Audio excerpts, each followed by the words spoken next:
Well, good evening, everybody, and welcome to the first hybrid event of the Trinity Business Ethics Speaker Series. My name is Daniel Milan. I'm an assistant professor in business ethics at Trinity Business School.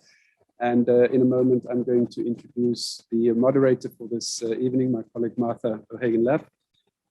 Just a few words to say that we are really very happy and excited to kick off our third annual Business Ethics Speaker Series.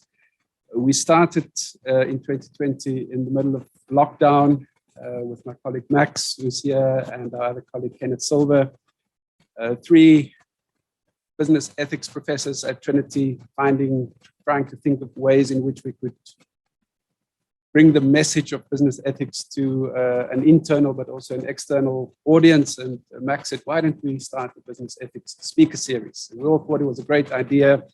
And we kicked off in 2020, fully online, of course. And in those sort of dark days, we thought that we should add something special to the event. And we had musical interludes in, I think, almost all those sessions.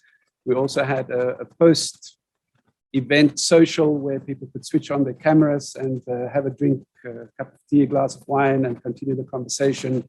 And as we move back towards something that resembles normality, we are now in a position finally where we can actually meet again in person, but also perhaps a sign of the times where the majority of tonight's audience is still online, and we are going to include you as much as possible also in the conversation. Let me say first of all that you can use the Q&A function on Zoom at any time to post any questions or comments that you might have, and we'll get to that at a later stage.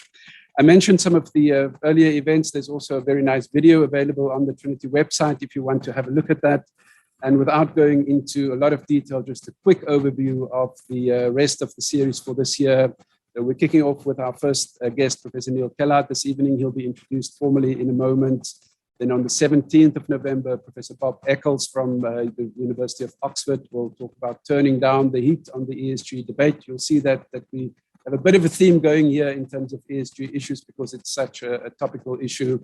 But then on the 1st of December, Professor Christian Buglen will talk about responsible leadership.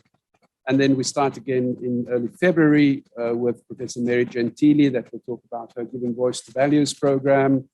Then we have a practitioner evening with Klaus Moosmeyer from Novartis. We'll talk about crowdsourcing a code of ethics. And then towards the end, Professor Neil Kaptein from Rotterdam School of Management will address the issue of stakeholder ethics or business ethics. And we'll conclude with Judith Walls on the 30th of March, talking about sustainability strategy and governance.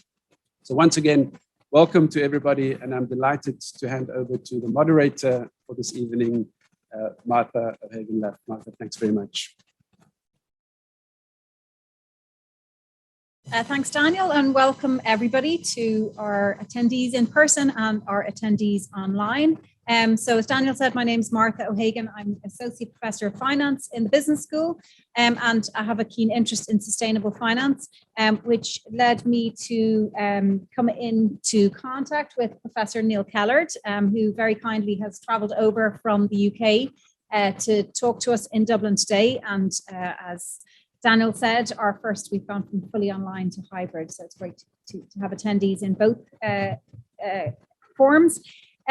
So Professor Neil Kellard is Professor of Finance in Essex Business School and told me he's been there for a full 20 years. And you didn't have to say that. And was the Dean until recently. But Neil has a keen interest in sustainable finance and has researched and published extensively in top quality journals in this area. And the topic of his talk this evening will be, I suppose, in the broader scope, sustainable finance looks at what role finance can play in redirecting capital towards more sustainable economic activity. How do we do that? I suppose the issue is trying to internalize externalities, such as the damage caused to the environment by things like carbon emissions. And, you know, there's policy responses to that, like carbon tax, but there's other methods like carbon trading. What can the private sector do, and how can finance harness those flows of capital? And then on to ESG, of course. How do we produce reliable metrics to try to make sure that what is considered sustainable actually is? And that's an ongoing issue, but hopefully we are making some strides in that direction. So I'm really looking forward to hearing this talk tonight. It's something that I'm extremely interested in, and I'll be happy to moderate. And I noticed there's a question in there already. So for those who are online, if you would like to type in your questions throughout the talk, that's absolutely fine. It won't disturb our speaker.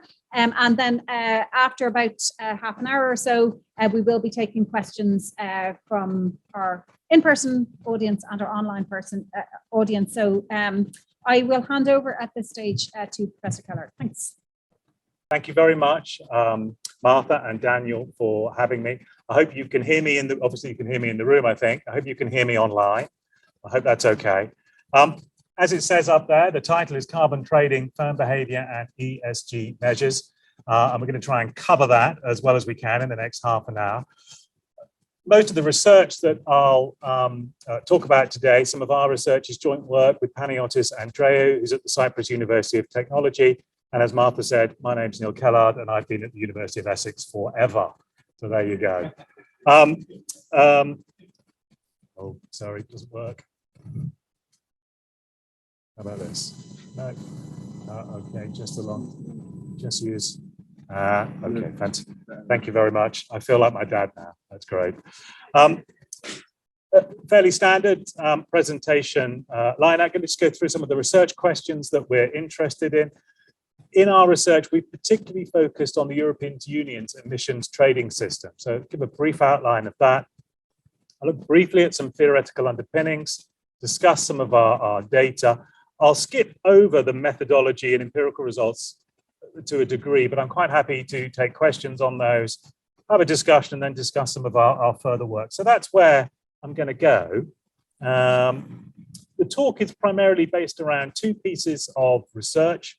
The first one with Panagiotis was published last year in the British Journal of Management and is entitled Corporate Environmental Proactivity, Evidence from the EU's Emission Trading System. And the next one kind of builds on that, and I'll present some of this work as well. Corporate emissions, corporate governance, and carbon trading. Working paper almost. Okay, so it will be ready soon, coming soon. So there you go. But some of the results will be here. Now, there are a number of cap and trade emissions trading systems, or EMSs for short, around the world. In fact, in the Emissions Trading Worldwide Status Report 2022, which is by the International Carbon Action Partnership, they note that there are 25 such systems in force at the moment, covering 17% of global greenhouse gas emissions. 22 ETSs, emission trading systems, are currently under development or under consideration, mainly in South America and Southeast Asia. And almost a third of the global population is covered by an active emissions trading system. Now, these include, I'm sure as you're aware, the EU ETS, which began in January 2005. More recently, the UK ETS started in 2021 and did the Chinese version, and the Californian ETS started in 2013. Now, as you're probably aware, cap and trade schemes do what they say on the tin. There's a cap on the total amount of aggregate pollution that regulated institutions can emit, and then allowances based on that total aggregate cap effectively put a price on carbon. There's quite a debate about the ethics, you're probably aware, quite a debate about the ethics of such mechanisms. And this is alongside and interwoven with their efficacy. So Kenney and Hepburn in 2011 put some of these ethical objections forward. For example, concerns exist over allowing the wealthy to evade their responsibilities, in the sense that you allow wealthy firms, wealthy countries to pay for the things that they pollute. Is that ethical? Of course, perhaps more directly, it puts a price, doesn't it, on the natural environment. Michael Sandel in 2005 noted that this turned pollution into a commodity that can be bought and sold. and removes the moral stigma that is properly associated with it, and may undermine a shared sense of responsibility that increased global cooperation requires. I mean, I have some sympathy with that, but one could also counter, in favor of such mechanisms, that before them, not enough moral stigma or sense of shared responsibility was associated with polluting. Now, we can have a debate about the ethics of these mechanisms and other mechanisms later, but even if there's nothing unethical about trading emissions permits per se, of course, this does not mean that what they do, therefore, will lead to just outcomes. Kane and Hepburn also mentioned that the evidence available is that carbon trading is regressive. The costs in terms of per capita income fall on lower income households. And for emissions tradings to avoid these regressive outcomes, they really need to be sold, or the allowances need to be sold, with a portion of the revenues that are allocated towards compensating lower income household bills. And in fact, that does happen. It happens in California. They ring fence some of their ETS revenues to low income household utility bills. But even if those concerns are all met, the ones you see up there, I'm sure you can think of others. Of course, perhaps the ethical dilemma par excellence is, are emissions trading systems effective in reducing emissions? Now, at the aggregate level, there's quite a lot of literature examining this. You maybe know about it. For example, Byam-Rue, looking at emissions trading systems around the world, using a panel of 100 countries, showed that ETS adoption materially reduced greenhouse gas emissions by 12.1% and carbon dioxide emissions by 18.1%. Now, given the importance of the EU ETS, it's the largest, it was the first really in terms of carbon dioxide trading. Work such as Lang et al. Has surveyed the literature in terms of efficacy. They found, lots of other work has found, there's been some abatement in greenhouse gas emissions. And the phased design of the scheme that we'll talk about later has led to dealing with some problems, such as the initial allocation of allowances. Now, you might want to see what the system looks like in terms of the drop of emissions since it began. I'm going to get the hang of these buttons in a minute. These are the emissions of the participating installations in the European Union ETS since 2005. I hope in the room you can see this on the bottom. I noticed it's a little small. I'm sure you can see it at home or wherever you are. 2005 is the starting year, goes all the way through to 2021. We've got millions of tons of carbon dioxide equivalents on the top. The emissions up there start around, you can just see, maybe just over 2,350 millions of tons, comes all the way down to about 1,300. Okay, this covers the EU 27 plus the UK, and is about a drop of about 34% overall. Now, we can talk about what we think about that later on, but if one at least can argue that some abatement has occurred and that the mechanisms themselves seem to reduce emissions overall. And remember, the cap is being brought down, okay, over the year. That's the idea of them. You bring the cap down. And in fact, that speed, particularly within the EU ETS, has been increased latterly to try and get to the targets of 2030 that have been put in place. The question that I'm interested in this seminar particularly is what's happening at the firm level. Okay, what's happening at the firm level? Certainly, establishing a price of carbon with a relatively high price, and that's a key thing, is likely to encourage firm investment in cleaner technology. And given carbon trading provides a minimum cost, this may make the production, of course, of things which are highly inefficient or highly polluting less economical. And of course, another advantage of carbon trading versus other things that you might want to think about, more directed government regulation, is it maintains firm liberty. So if there are libertarians amongst you, we might want to talk about that. It maintains firm liberty in the sense that potentially it's more efficient because hopefully firms know how best to reduce their own emissions. So it has that benefit as well.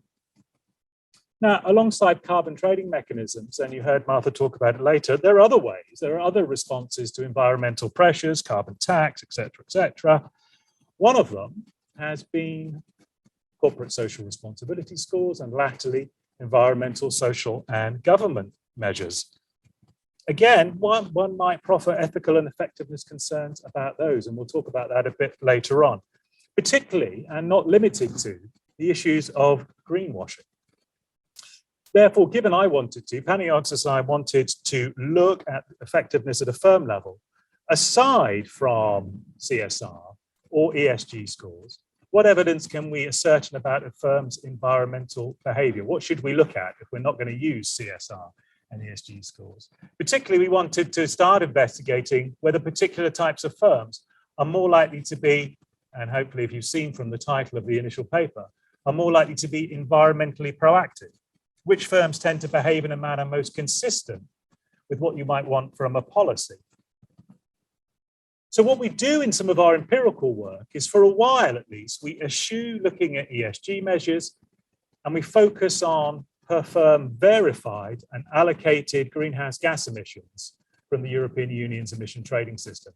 Now, I know there are other environmental impacts that fall outside emissions, but the good thing about looking at emissions is you can be reasonably certain, particularly within the EU ETS, where they need to be verified independently, that they're the ones that have occurred.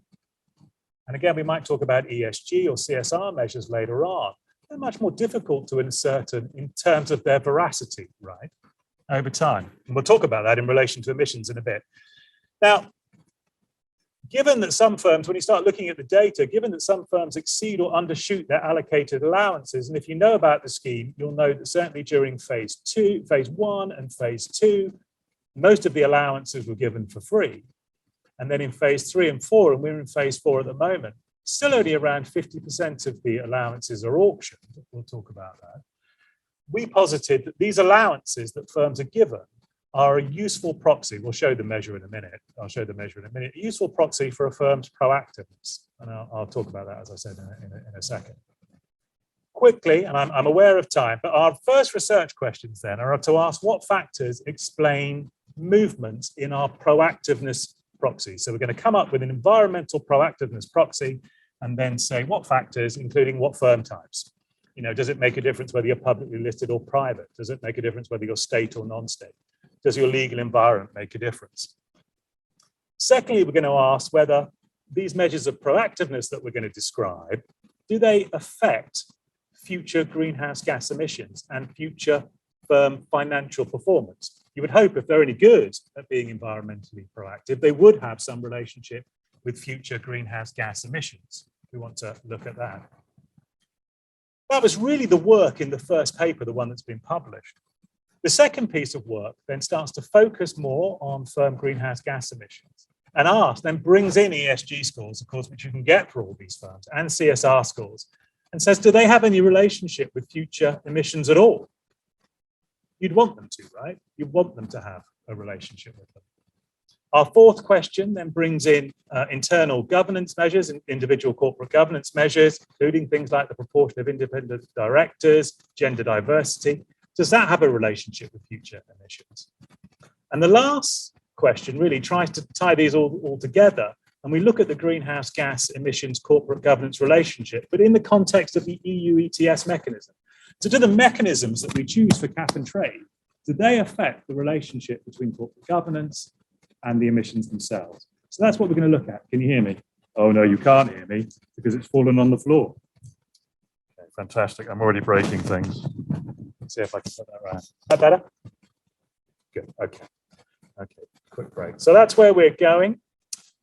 The emission trading system itself, I'm sure you're probably aware of it, but if you're not, and this is from a piece that I published in The Conversation last year, within the current economic system, perhaps the most ambitious attempt to reduce emissions has been the EU's emission trading system. It's been in operation since 2005. It covers more than 11,000 heavy energy using power stations, factories and airlines, representing around 40% of the EU's greenhouse gas emissions. As we've said, the scheme operates via a cap and trade principle. That cap reduces over time and means that firms must buy allowances essentially paying for their polluting activities. Obviously, if their verified emissions are less than their allowances that they're given, that they have, they can actually sell these into the market. As I was saying, currently we're in the fourth phase of operation of the EU ETS. There were three phases beforehand. The first phase was from 2005 to 2007. Second phase was from 2008 to 2012. Third phase was from 2013 to 2020. And then this fourth phase is from 2021. It's the most ambitious phase, really, all the way through to 2030. The price of allowances has fluctuated quite a lot. Okay, so this, and again, hopefully you can see this in the room. I'm sure you can see this at home. Starts at 2005. These are monthly prices. The European Allowance Futures settlement price. You can see, hopefully from that graph, around 2008, along with a lot of other commodity prices, it peaked at around 30 euros per metric ton of carbon dioxide equivalent. And then, and this runs to the end of 2016, which was the sample for our first paper. Okay, bear in mind, you can see the price really goes into the doldrums. You know, at some points, it's really averaging around 5 euros per metric ton. Not really much going on there at all in terms of stuff. Lots of different reasons for that. Part of that was an oversupply of free allowances. Part of it was the recession that followed the global financial crisis, et cetera, et cetera. You'll be aware, if you follow this market, the prices are now much higher. So these are December 23 prices. These are traded at ICE, by the way. And you can see, again, along the scale, we've got January 21 over here on the left-hand side, October 22 on the right-hand side. It's up at 80 euros per metric ton. Okay. Now, you might think that's quite high, and a lot of people think that is really, really quite high. There have been quite a lot of estimates that if we want to get to carbon neutrality by 2050, of course, which is the EU's big aim, but in real terms, we need to be near 250 euros per metric ton. So again, much higher. And again, we'll see what you think of that later on. Just in terms briefly of some theoretical underpinnings, and again, apologies if you already know this literature. It's been suggested certainly that the firm's action in the green technology resource domain itself is the clearest indication of its degree of environmental proactivity. Now, these investments, and I'm sure you can think of lots of them, carbon capture, for example, can often be in response to regulatory requirements. And in this sense, it's in this sense that proactive environmental strategies have commonly been defined as things that go further than legal compliance, right? Things that go further than complying with environmental legislation. Thus, and I hope you can see that there. I took a long time doing this diagram, so I hope you like it. You can see that if we have compliance, you can think about some kind of rough discrete scale or continuum. You can see in the middle there, we've got, if you're complying with legislation, firms are often referred to as reactive. They're reacting to the legislation. We can see further on that right-hand side, non-compliance, okay, is often known as resistant or active resistance, can involve lobbying. And there has been quite a bit of lobbying against the EU ETS, and certainly in the States, you'll perhaps know about lobbying against emission trading schemes there. Okay, and then over here on the left-hand side, we have engagement beyond compliance, which means proactive. By the way, I'm happy to distribute the slides, so feel free to take pictures and things like that. But I'm quite happy to distribute the slides as well. For cap and trade schemes such as the EU ETS, Paniotis and I posited that an analogous typology can be developed. In particular, that the allowances that are given, that were often given through national plans, provide an anchor around which to assess environmental credentials. And what I mean by that is if you think about this kind of quantity here, and this, I'm sorry if I'm stepping out of the way of the camera here. I thought I could use this, couldn't I? Here we go. If you think about this E here, these are verified emissions of firm I at time T. The E tilde are the allocated allowances, okay? And so this measure here gives some kind of proportionate excess emissions measure. And we argue that therefore, if you're in the middle here, okay, where roughly the verified emissions are matched with the allocated emissions, you're being kind of reactive in the spirit of it, okay? If that's not the case at all, if your verified emissions are much more than your allocated allowances, we argue that you're being resistant, okay? Likewise, if you're on the left-hand side and your allocated emissions are much more than your verified ones, okay, you're selling back into the market, we argue that you're being environmentally proactive. Lots of other ways of thinking about it, and we could argue about whether you think that's an appropriate anchor or not. But this is what we thought might be a useful way of looking at it in the first place. Just in terms of some quick hypothesis development, okay, what we would argue here is particularly with the type of firms that you have in the EU ETS, power firms, manufacturing firms, often producing some form of intermediate good, okay, that its internal primary stakeholders are going to be the most significant determinant of a firm's degree of environmental proactiveness, okay? And we focus first particularly on the owners. We argue, for example, that private ownership, at the very least, has a significant influence, of course, on strategic direction. If owners, for example, are committed to long-term development plans, including in the environment sphere, they're going to have relatively little interference from outsiders in doing so. And of course, you may argue they may not, but if they do, then they'll have relatively little interference. On the other hand, of course, as you well know, managers of public firms might well have lots of interference from shareholders who want quicker returns and aren't necessarily so interested in your environmental story. Okay. Vivek and others, for example, when looking at a story of imposed carbon capture and storage technologies, this is imposed by regulation, talked about owners that when they embraced a long-term view, allowed management to conceive of early adoption of the imposed innovation in project terms, drove the establishment of unique capabilities that might well support future competitive advantage, i.e. they were being environmentally proactive. So we theorize firms with short-term strategic horizons are likely to be relatively less proactive, and we're going to argue that public firms are more likely to persist with a short-term strategic horizon. Therefore, you get the initial hypothesis, publicly listed companies are less environmentally proactive on average than their private counterparts. Now, this is, of course, on average across the EU ETS. I'm sure we can all think of different things, but this was on average. Of course, shareholders are not limited to private citizens, other companies, or investment funds. The state can take full or partial ownership of a firm. And indeed, of course, in the EU, that's particularly important, particularly perhaps recently. An EU Commission institutional paper noted that state-owned enterprises account for a large share of output and employment in many EU member states.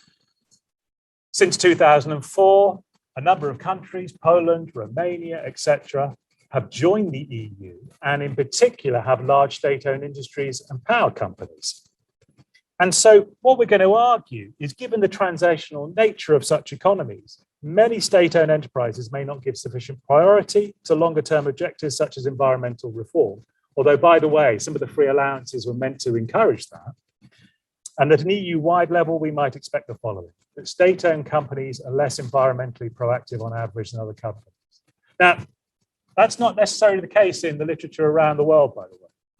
There's quite a lot of literature which said, no, elsewhere, state-owned companies are actually, in terms of environmental behavior, doesn't necessarily use the word environmental proactive, in terms of environmental behavior, they're ahead of private companies, they're ahead of other companies.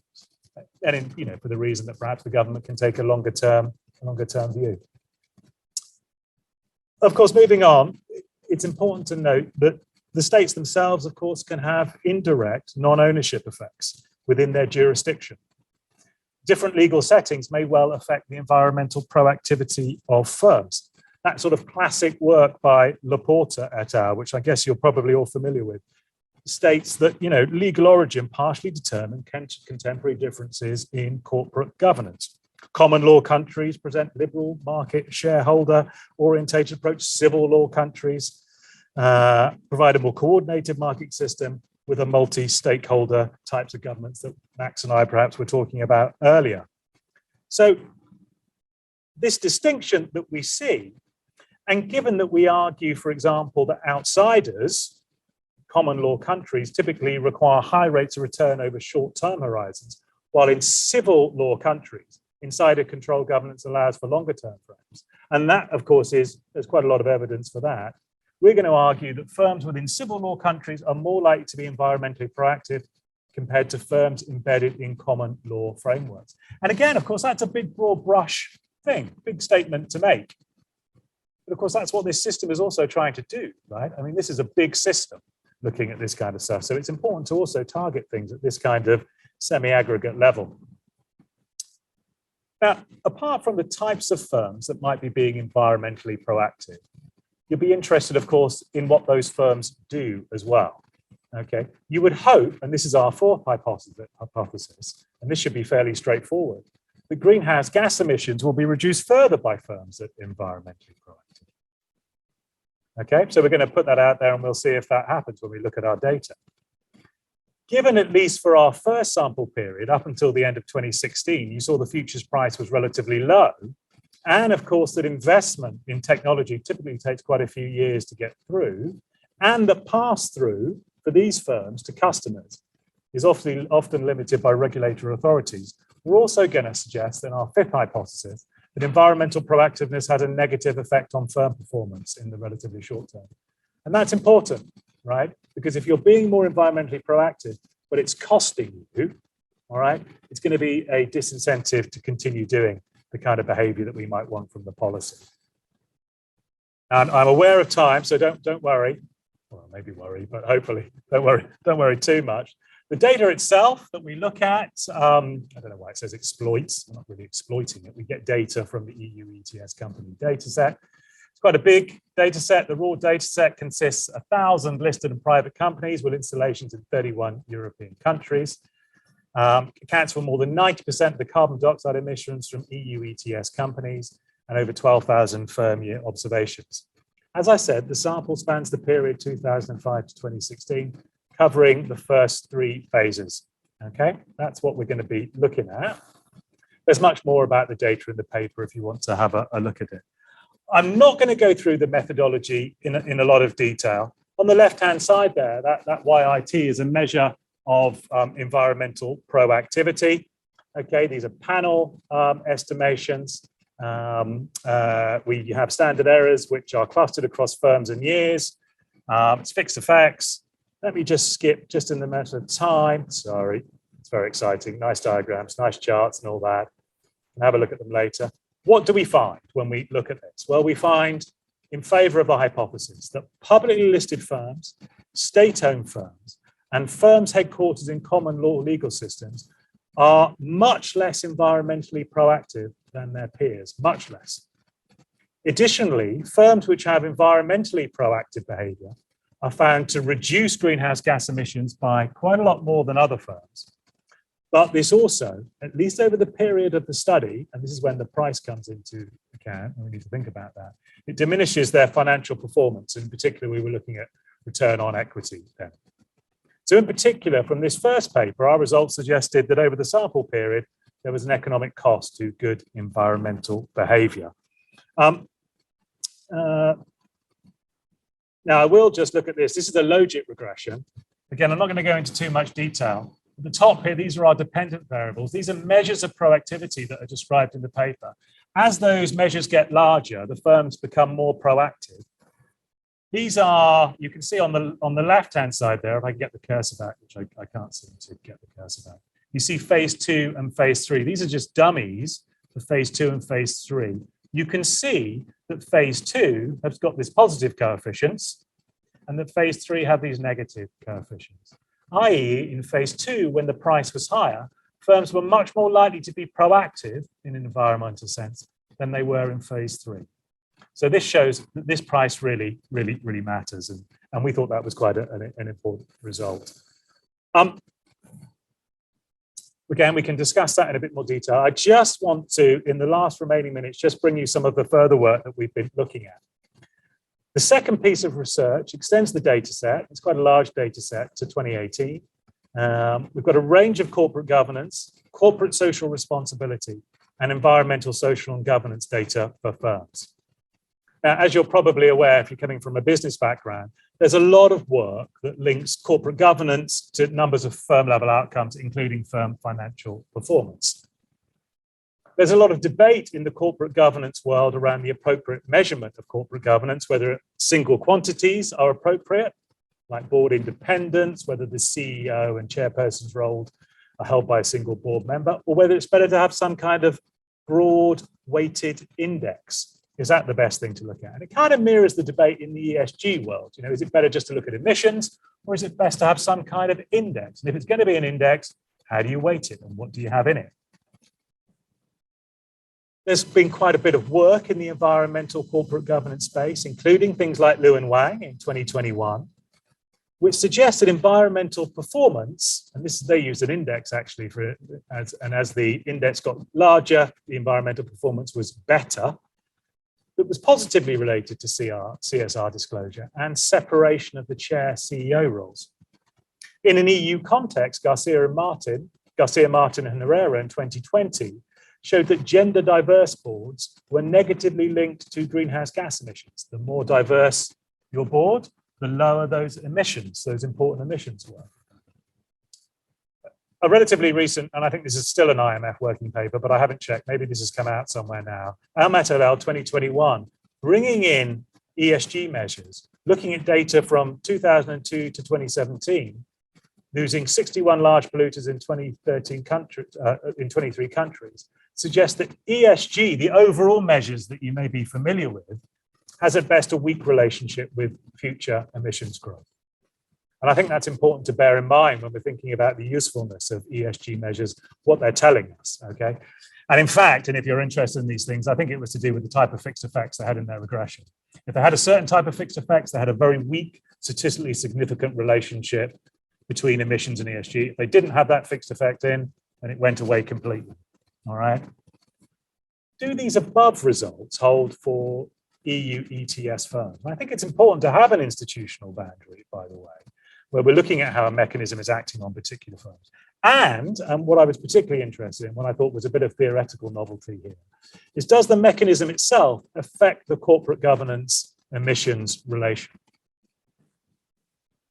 We came up with some more hypotheses, which are motivated in the working paper, which is almost finished, okay? We posit that greenhouse gas emissions will be reduced further by firms that present higher corporate social responsibility and environmental, social, and governance scores, although, of course, we could argue that there are some countermanding arguments there. We argued that greenhouse gas emissions will be reduced further by firms that present higher values of good governance, okay? And our final one was that the reduction of greenhouse gas emissions due to good governance, if it's there, will be enhanced during periods of higher allowance prices. Okay, so the mechanism acts on the governance relationship when those prices are higher, and that's the channel by which it works through. Again, I won't discuss that because I know we're pushed for time. I won't discuss the regressions, but they're all in the paper. These are the types of data we have: CSG score, ESG score, separate ESG pillars, percentage of independent directors, percentage of women's directors, CEOs of board size, corporate governance committee, lots of other things as well, lots of other controls. I won't look at these, okay, but I just want to come quickly to the summary. ESG scores in the EU ETS have only recently become negatively associated with future greenhouse gas emissions. So interestingly, there seems to be some kind of dynamic picture going on. Phase 1, no relationship. Phase 2, no relationship. But phase 3, ESG scores seem to be starting to have some kind of negative association with future GGE, which is what I would want at least from these overall pillars. Interestingly, all the way through though, future greenhouse gas emissions are negatively associated with particularly the proportion of independent directors. The more independent directors are as a proportion, the lower those greenhouse gas emissions are across the entirety of the EU ETS sample period. And CSR scores also. I don't know what you think about the veracity, reliability of CSR scores as a measure compared to ESG scores. And of course, they're often looking at different things. But at least in terms of trying to correlate them with emissions, it's those CSR scores, which of course are older actually in terms of their measurement than ESG scores. In terms of it seemed to be related to future GGE. And finally, and you'll see if you go through the working paper, that relationship, the greenhouse gas emissions corporate governance is affected by EU ETS phase operations, and in particular higher prices, i.e. that relationship between corporate governance measures, for example, the proportion of independent directors, and greenhouse gas emissions is much stronger when the price is much higher. Okay, that seems to be the channel through which it's working through. I'm almost there. Thank you very much for bearing with me. Now we're going to argue some grand things, that the work has implications for policy design, corporate governance, sustainable finance. But to return to the earlier ethical questions, and this is a business ethics seminar, isn't it? I think we know that cap and trade mechanisms can reduce emissions, by the way, for at least for participating firms in the aggregate. And I think we know at least a bit more about the firms that will do that. But of course, we also know that as a world, we're not reducing emissions overall. As you may have seen last week, a recent study by the WMO, the World Meteorological Organization, says that atmospheric levels of nitrous oxide, carbon dioxide, and methane have reached record highs. Record highs. Certainly, the UN have noted that current emission pledges are not enough to limit temperature rises to 1.5 degrees above pre-industrial levels. Now, I think cap and trade can be a big part of the effort. And I think actually it's the preeminent way of doing so, by the way, although we can talk about other things as well. But clearly much more needs to be done. On the way over, I was reading a book that was written in 1973. I don't know if you know this, by E.F. Schumacher, economist. And I'll just read you out from page 18. Again, you may be aware of this.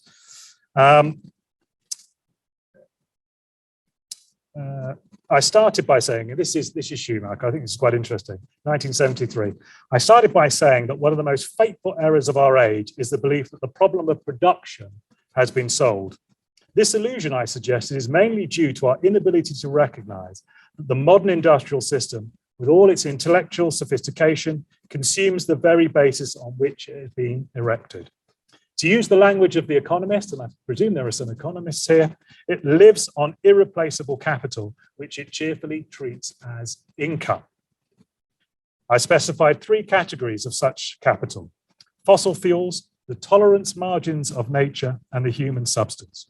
Even if some readers should refuse to accept all 3 parts of my argument, I suggest that any one of them suffices to make my case. And this is just briefly, and what is my case? Simply that our most important task is to get off our present collision course. That was 1973. 50 years later, almost. Thank you very much.